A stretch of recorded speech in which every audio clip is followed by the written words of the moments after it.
Hari ini Haji Hadi secara tidak sedar dia telah mengakui bahawa PAS telah merasuah pengundi-pengundi dalam pilihan raya umum yang lepas. Cuma dia kata kita bukan beri rasuah, kita bagi sedekah. Dan dia kata ianya tidak salah dari segi sudut undang-undang kerana sedekah itu disalurkan bukan oleh YB ataupun calon atau wakil calon, tetapi disalurkan oleh orang awam. Maknanya sama ada toke-toke ke apa ke, kalau ikut Datuk Isham Jalil, saudara Isham Jalil, dia bagi melalui orang yang mendapat projek tambatan banjir. Mungkin juga. Itu kita tak tahu siapa yang dia suruh, sebab dia orang buat upacara merasuah pengundi secara berskala besar-besaran ini seluruh Malaysia, tuan-tuan. Seluruh Malaysia mereka buat upacara merasuah berskala besar ni. Jadi ianya melibatkan jumlah pemberi rasuah ni. Perasuah ni dia kena engage ramai orang. Kena ada jentera yang ramai untuk memberikan rasuah kepada ramai orang ni. Okey, saya nak petik saudara Isham Jalil tadi dah menjawab. Alhamdulillah, kita akhirnya ada seorang ketua perangan yang sudah berfungsi, tak macam ketua penerangan yang lepas. Ketua penerangan yang lepas, dia dah ada jawatan naik ketua pemuda, dia ambil lagi jawatan ketua perangan, last kali dia tak boleh deliver dua-dua. Kemudian dia ambil lagi satu jawatan, pengarah ekonomi kepada Perdana Menteri. Lagilah hancur, tuan-tuan. Jadi dah ada sinar matahari ni. Kita kena kesok sikit. Okey, boleh. Ada cahaya. Okey, kaki nampak. Kita buat live macam ni lah, tuan-tuan. Bukannya ada bilik studio kat sini kan. Jadi apa yang ada lah, apa yang ada. Janji kita dapat memenuhi permintaan kawan-kawan yang berada di Malaysia. Cakap dah lama tak buat live betul-betul. Dia kata tak mau buat live sekerat-sekerat, sehala je. Nak kena ada sesi soal jawab. Ini malam kita bagi sesi soal jawab. Okey. Tadi saudara Isham Jalil telah pun membuat search, tuan-tuan. Dia telah buat research nak membuktikan bahawa kenyataan Haji Hadi ini, saudara, benar-benar salah. Kerana Haji Hadi kata kalau bagi duit itu bukan orang yang bertanding bagi, bukan wakil calon dia bagi, halal. Macam manalah Haji Hadi ni dah berpuluh tahun jadi calon pilihan raya, dia tak tahu yang mana halal, yang mana haram. Itu sebabnya saudara, yang halal boleh diharamkan, yang haram boleh dihalalkan. Okey, mengikut saudara Hishamuddin tadi, mengikut Akta Kesalahan Pilihan Raya. Ni sebenarnya kita buka dulu Akta Suruhanjaya Pilihan Raya tahun 2009. Kalau mengikut Seksyen 3, suapan. Apa maksud suapan, tuan-tuan? Suapan ini termasuklah duit, wang, derma, ataupun alang. Alang ni saya pun tak faham apa benda alang ni. Okey.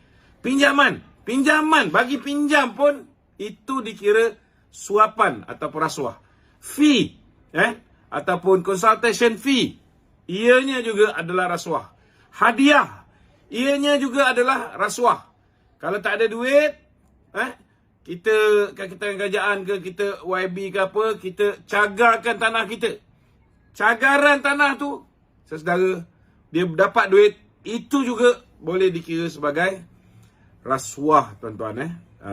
Itu juga boleh dikirakan sebagai rasuah. Sama ada mencagarkan harta yang berharga ke, mencagarkan kepentingan berkaitan dengan harta ke, itu semua, tuan-tuan, adalah rasuah mengikut Akta Suruhanjaya Pencegahan Rasuah tahun 2009. Okey. Ataupun apa-apa manfaat yang lain itu dianggap sebagai rasuah. Kalau ikut Akta Suruhanjaya Pilihan Raya tahun 1954, saudara, Seksyen 10, ianya mengatakan bahawa orang yang berikut hendaklah disifatkan bersalah atas kesalahan menyogok. Siapa dia? A. Tiap-tiap orang yang sebelum, semasa atau selepas sesuatu pilihan raya, secara langsung atau tidak langsung, dengan sendiri atau melalui mana-mana orang lain bagi pihaknya. Kalau ikut Haji Hadi ni, saudara, dia punya bengap dia tak boleh faham, tuan-tuan. Kalau dia bagi rasuah tu, dia suruh kontraktor-kontraktor dia yang bagi. Dia suruh jentera-jentera pilihan raya dia yang bagi. Contohnya lah, yang wallahi, saya bersumpah dengan nama Allah, saya akan undi PAS. Memanglah bukan YB yang buat, tapi orang lain. Itu pun salah, Haji Hadi. Takkanlah tu pun kau tak tahu. Secara langsung atau tidak langsung, dengan sendiri atau melalui mana-mana orang lain bagi pihaknya, memberikan, meminjamkan orang duit pun itu dikira rasuah juga. Atau bersetuju untuk memberikan atau meminjamkan, berjanji. Atau menawarkan, menjanjikan atau berusaha untuk mendapatkan apa-apa wang atau balasan bernilai. Tak kira lah dapat tanah ke apa benda ke, balasan bernilai, kepada atau untuk mana-mana pemilih atau pengundi, atau kepada atau untuk mana-mana orang bagi pihak mana-mana pemilih atau pengundi. Maknanya, kalau tak bagi direct kat pengundi, bagi kat wakil pengundi pun tak boleh. Tak boleh, tuan-tuan. Bagi pada wakil pun, bagi mendorong mana-mana pemilih atau pengundi supaya mengundi. Bagi duit, bagi tawaran, bagi janji supaya mengundi. Tak boleh. Atau supaya tidak mengundi. Tak boleh. Macam mana Datuk Zahid kena? Dia orang hantar duit daripada KL, tuan-tuan, supaya orang UMNO ni tak keluar mengundi Datuk Zahid. Datuk Seri Muhammad Said pun kena benda yang sama. Dia orang bagi duit RM600, janji dia, walaupun pakai dana tu, ada dana pencen lah, dana apa ni, listari ke, dia berjanji tak keluar mengundi bila dia dapat imbuhan ini. Sama ada wang ke, sama ada zakat ke, apa benda ke, tak boleh, tuan-tuan. Salah. Okey. Atau secara rasuah melakukan apa-apa perbuatan yang disebut terdahulu oleh sebab pemilih atau pengundi itu telah mengundi atau tidak mengundi dalam mana-mana pilihan raya. Jadi, bukan kita bagi, menawarkan, berjanji supaya orang tu undi kita pun tak boleh. Supaya orang tu tak pergi mengundi pihak lain pun tak boleh, tuan-tuan. Tuan Guru Haji Hadi, nama Tuan Guru sepatutnya dia mengajar orang lain benda yang betul, bukan mengajar orang lain benda yang tak betul, apatah lagi mendustakan yang benar dan membenarkan yang dusta. Inilah masalah Haji Hadi, tuan-tuan. Dia ingat dia pakai lebay, semua orang dengar cakap dia. Dia ingat dia pakai lebay, semua apa yang dia cakap semuanya betul. Seksyen 11 Akta Suruhanjaya Pencegahan Rasuah ini juga menyebut tiap-tiap orang yang bersalah atas sesuatu perbuatan rasuah dan boleh apabila disabitkan oleh sesuatu mahkamah seksyen mengenai hal tersebut dalam perenggan A dan B, dipenjarakan. Haji, hang dah mengaku ni. Hang dah mengaku dah, Haji Hadi. Boleh dipenjarakan tidak melebihi 2 tahun penjara. 2 bulan pun dah tercabut lah lutut Haji Hadi ni. Apatah lagi kalau 2 tahun, tuan-tuan. Saya dah pernah dah lepas dah. Kali pertama kena SA 2 bulan. Itu khusus jangka pendek. Kemudian bila saya kena di kali kedua 2001 sampai 2003, 2 tahun 2 bulan.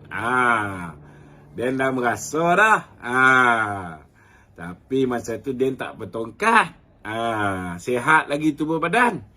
Cuba bayangkan Haji Hadi hari ini dah mengaku dia gunakan orang tengah, orang awam katanya. Macam mana dia nak hadap 2 tahun penjara ni tuan-tuan?